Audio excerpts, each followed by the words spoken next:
जय श्री सीताराम, श्री राधे श्याम। तो भाई आज हमारा दूसरा दिन और है ना 25 दिनों में अपने सुंदरकांड को कंप्लीट करेंगे और शायद उससे पहले भी हो जाए। मैं थोड़ा स्लो इसलिए पढ़ रहा हूँ इसको क्योंकि भाई आप जो भी नया है कोई या जिसने कभी सुना ही नहीं हो तो उसको थोड़ा टाइम भी लगेगा समझने में। ठीक है, तो आरंभ करते हैं भाई जहाँ से कल हमने छोड़ा था वहीं से स्टार्ट करते हैं हम दोबारा।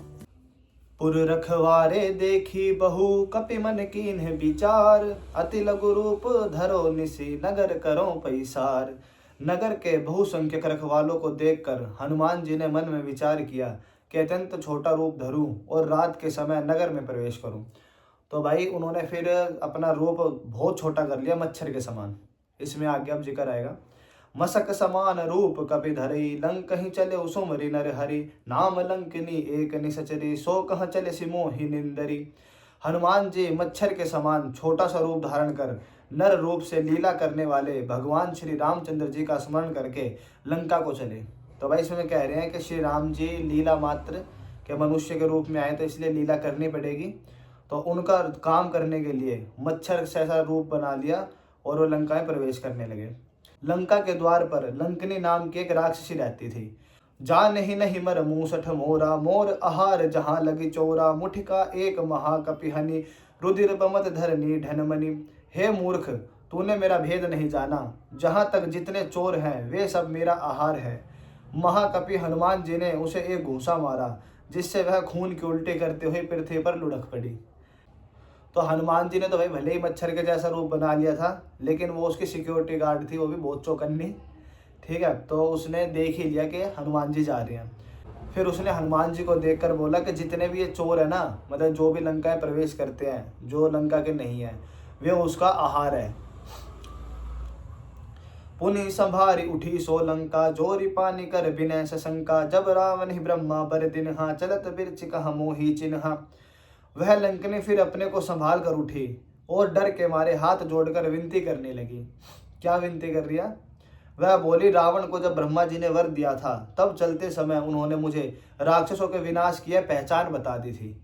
विकल हो सिते कपि के मारे, तब जाने सुनिश्चर संघारे। तात मोर अति पुनः बहुता, देखो नैन राम कर दूता। जब एक बंदर के मारने से लंकनी व्याकुल हो जाएगी तो ये समझ लेना कि राक्षसों का अंत आ चुका है। ठीक है, और मेरे बड़े पुण्य हैं जो मैं श्री रामचंद्र जी के दूत आपको अपने नेत्रों से देख पाई। तो भाई उनका तो सौभाग्य है जो हनुमान जी, महाभागवत हनुमान जी है, जो उनके दर्शन कर ले तो बहुत सौभाग्य की बात है। तात स्वर्ग अपवर्ग सुख, धैर्य तुला एक अंग। तूल न ताही सकल मिली, जो सुख लव सतसंग। तो भाई इस दोहे में ना बहुत अच्छी बात कही गई है, ध्यान से सुनना। हे तात, स्वर्ग और मोक्ष के सब सुखों को तराजू के एक पलड़े में रखा जाए तो भी वे सब मिलकर दूसरे पलड़े में रखे हुए उस सुख के बराबर नहीं हो सकते जो लव यानी कि क्षण मात्र, एक पल के मात्र सत्संग से होता है। तो भाई सत्संग का हमारे जीवन में इतना महत्व होता है, ये लगा लो जिसकी जिंदगी में सत्संग नहीं है ना उसके जिंदगी में शांति नहीं है। ठीक है, प्रभसी नगर कीज सब काजा, हृदय राख कौशलपुर राजा। गरल सुधारिपु करहि मिताई, गोपद सिंधु अनल सितिलाई। अयोध्यापुरी के राजा श्री रघुनाथ जी को हृदय में रखे हुए नगर में प्रवेश करके सब काम कीजिए। फिर ये सारी बातें लंकनी ने बोली हनुमान जी को कि अब आप अंदर प्रवेश कीजिए और श्री रामचंद्र जी का सारा कार्य करिए। उसके लिए विष अमृत हो जाता है, शत्रु मित्र हो जाता है, समुद्र गाय के खुर के बराबर हो जाता है, अग्नि में शीतलता आ जाती है। ये सारी पहचान है जो श्री रघुनाथ जी का दास है ना, उनके लिए सारी चीजें बहुत आसान हो जाती है। गरुड़ सुमेरु रेणु समताही, राम कृपा करि चितवा जाही। अति लघु रूप धरे हनुमाना, पेठा नगर सुमरि भगवाना। और हे गरुड़ जी, सुमेरु पर्वत उसके लिए रज के समान हो जाता है जिसे श्री रामचंद्र जी ने एक बार कृपा करके देख लिया। तब हनुमान जी ने बहुत ही छोटा रूप धारण किया और भगवान का स्मरण करके नगर में प्रवेश किया। तो भाई इसमें बोल रहे हैं सुमेरु पर्वत है ना, देखो सबको नहीं पता, सुमेरु पर्वत जैसे कि हिमालय पर्वत है ना, ऐसा एक पूरा सोने का पर्वत है वो। ठीक है, उसके बारे में आप जब सर्च भी करोगे ना तो पूज्य श्री प्रेमानंद जी महाराज हमारे, उन्होंने बताया भी उनके बारे में, तो आप सर्च करके देखना सुमेरु पर्वत क्या है। और हनुमान जी ने फिर छोटा सा रूप धारण कर लिया और भगवान का नाम स्मरण करके अपने कार्य में लग गए। मंदिर मंदिर प्रति करी शोधा, देखे जहां तह अनगित जोधा, गयऊं दसानन मंदिर माही, अति विचित्र कहीं जात सो नाही। उन्होंने एक एक प्रत्येक महल की खोज की, जहां तहां असंख्य योद्धा देखे। फिर वे रावण के महल में गए। वह अत्यंत विचित्र था, जिसका वर्णन नहीं हो सकता। वह रावण ही था, सोने के लंका में रहता था, वो पूरा सोने की लंका थी उसकी, तो उसका वर्णन हो ही कैसे सकता है। शयन किए देखा कपिते ही, मंदिर महुना दिखी बेदेही, भवन एक पुनि दिखी सुहावा, हरि मंदिर तह भिन्न बनावा। हनुमान जी ने रावण को वहां सोता हुआ देखा, लेकिन जानकी जी वहां नहीं दिखाई दी। ठीक है। फिर एक सुंदर महल दिखाई दिया, वहां उसमें भगवान का एक अलग ही मंदिर बना हुआ था। ऐसे राक्षसों के बीच में भी रह के अलग से भगवान के नाम का मंदिर देखकर हनुमान जी भी चकित रह गए। आगे सुनिए। राम युद्ध अंकित ग्रह, शोभा बरनी ना जाई, नव तुलसी का वृंद तहाँ, देखी हर्ष कपिराई। वह महल श्री राम जी के आयुध धनुष बाण के चिन्हों से अंकित था। उसकी शोभा वर्णन नहीं की जा सकती। वहां नवीन नवीन तुलसी के वृक्ष समूहों को देखकर कपिराज हनुमान जी हर्षित हुए। और भाई हनुमान जी बहुत हर्षित हुए, मतलब बहुत खुश हुए कि ऐसे राक्षसों के बीच में भी कोई साधु महात्मा रहता है।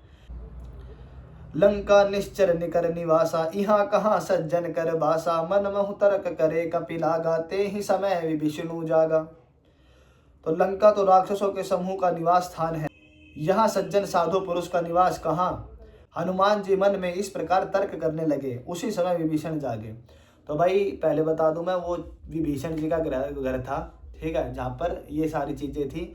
और जब तक हनुमान जी मन में विचार कर रहे थे कि भाई ऐसे जगह पर इतने राक्षसों के बीच में ऐसा साधु महात्मा कहाँ से आ गया।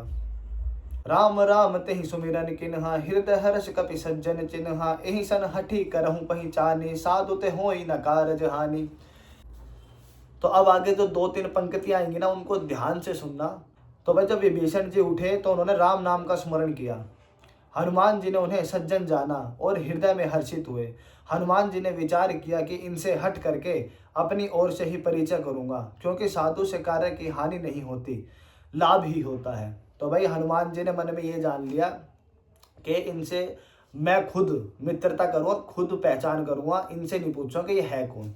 और साधु इंसान से हमेशा हमें लाभ ही हो सकता, कभी हानि नहीं हो सकती।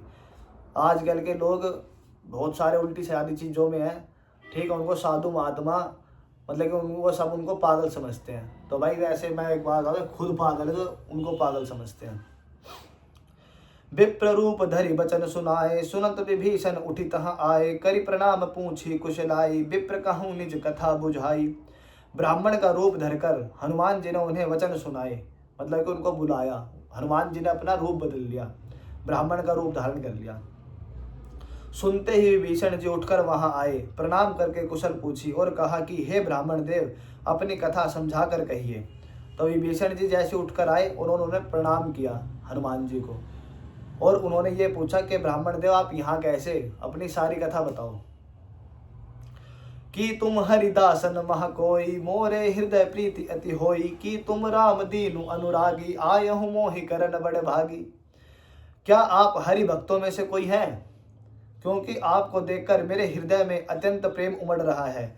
अथवा क्या आप दीनों से प्रेम करने वाले स्वयं श्री राम जी हैं, जो मुझे बड़भागी बनाने घर बैठे बैठे दर्शन देकर कृतार्थ करने आए हैं। तो विभीषण जी ने उनसे पूछा कि क्या आप कोई हरि भक्त हैं या फिर आप स्वयं श्री राम जी हैं, जो मेरे को घर बैठे बैठे दर्शन देने आए हैं। क्योंकि जो भी निरंतर नाम जप करते हैं ना, कि भाई जिनका सब कुछ नाम जप ही है, उनको घर बैठे बैठे भगवान दर्शन देते हैं, यही बात सत्य है।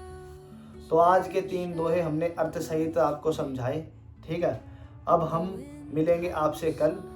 तो वीडियो अच्छी लगी हो तो लाइक करें और सब्सक्राइब जरूर करें चैनल। जय श्री सीताराम, जय श्री राधेश्याम।